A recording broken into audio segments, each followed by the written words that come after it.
Life's rough, no doubt about it. And if good luck comes your way, then you should be grateful for it. And if happiness manages to manifest itself, you should be grateful for that too. Some people do have it harder than others. And all of us have it very hard at some times in our lives. It's like, well, what's the alternative? You take responsibility for that and try to struggle uphill, because the alternative makes everything worse.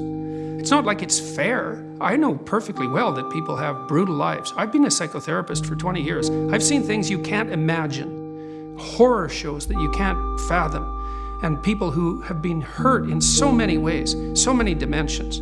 It's like, bitter? Should they be bitter? Should they be resentful? Should they become violent? These things don't help. They have to struggle uphill despite their excess burden. And it's responsibility, not guilt. You know, it's not necessarily their fault.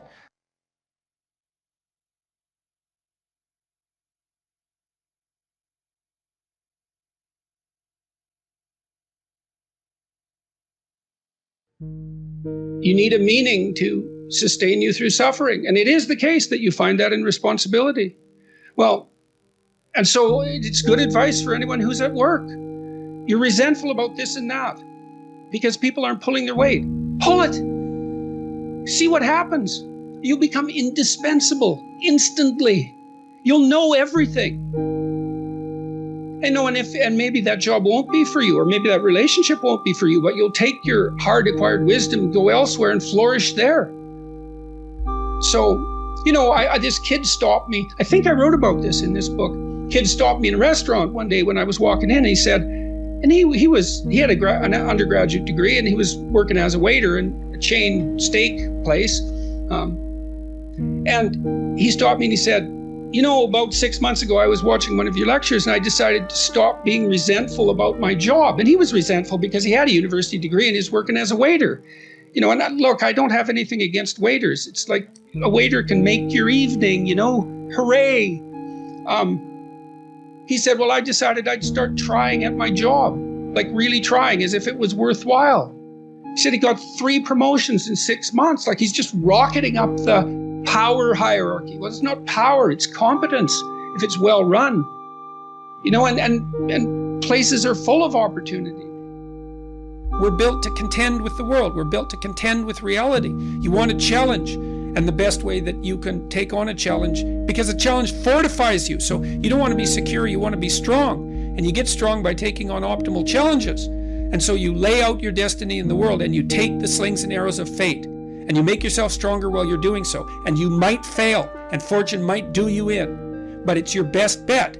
And people that have extracted unbelievable successes out of catastrophic failures. And I'm not saying that in a naive way. I know perfectly well what happens to people. You're doing fine in life, and then you get cancer, and then 6 months later you're dead. And all the heroism in the world isn't going to save you at that point. But that's not the point. That's not the point.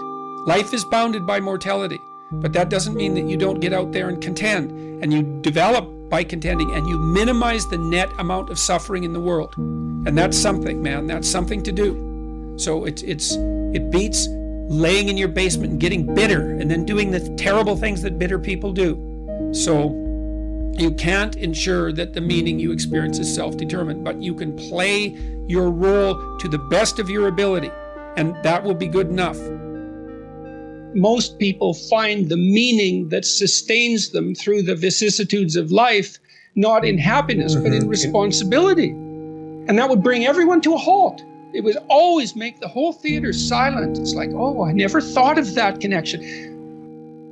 If you don't know who you should be, pick something. Pick something. Pick something that would be an accomplishment. Even do it somewhat arbitrarily, because maybe you have too many choices, you don't know what you're interested in. Start somewhere, aim at something, do it.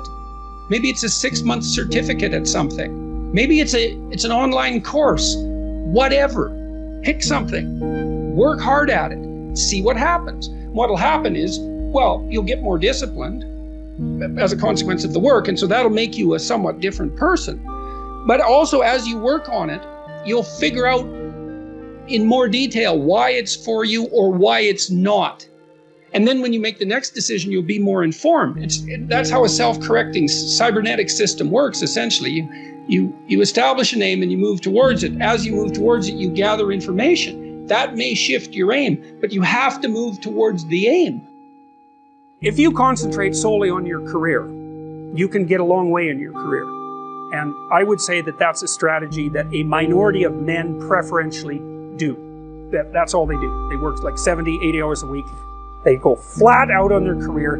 They're staking everything on the small probability of exceptional status in a narrow domain. But it's hard on them. They don't have a life. It's very difficult for them to have a family. They don't know how to take any leisure activity. Like, they get very one-dimensional. Now, it may be that unidimensionality is the price you have to pay to be exceptional at one thing, right? Because if you're going to be something like a genius-level mathematician, and you want to do that or a scientist, say, it's like you're in your lab all the time, you're working 70 hours a week or 80 hours a week, you're smart, you're dedicated, you're unidimensional, and that's how you get to beat all the other people who are doing that. It's the only way. But the problem is you don't get a life. Now, if you love being a scientist and you have that kind of focus of mind, well, first of all, you're a rare person, and second, you're going to pay for it.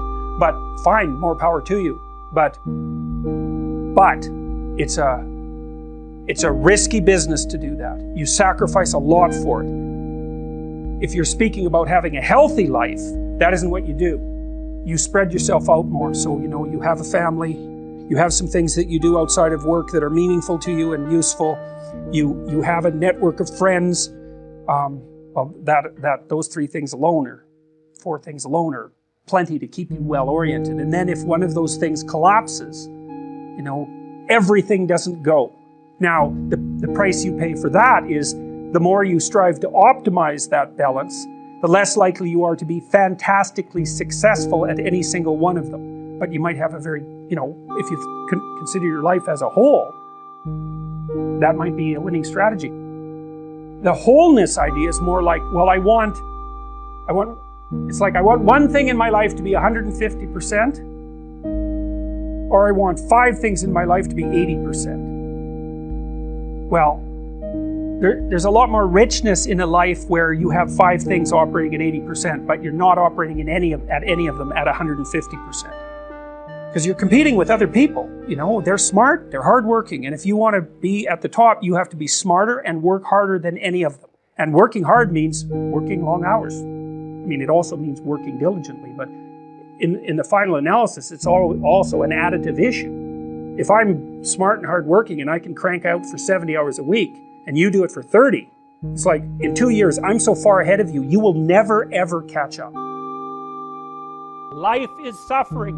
Yes. Well, who wants to admit that? Well, just think about it. Well, so what do you do in the face of that suffering? Try to reduce it. Start with yourself. What good are you? Get yourself together, for Christ's sake, so that when your father dies, you're not whining away in a corner, and you can help plan the funeral, and you can stand up solidly so that people can rely on you. That's better. Don't be a damn victim.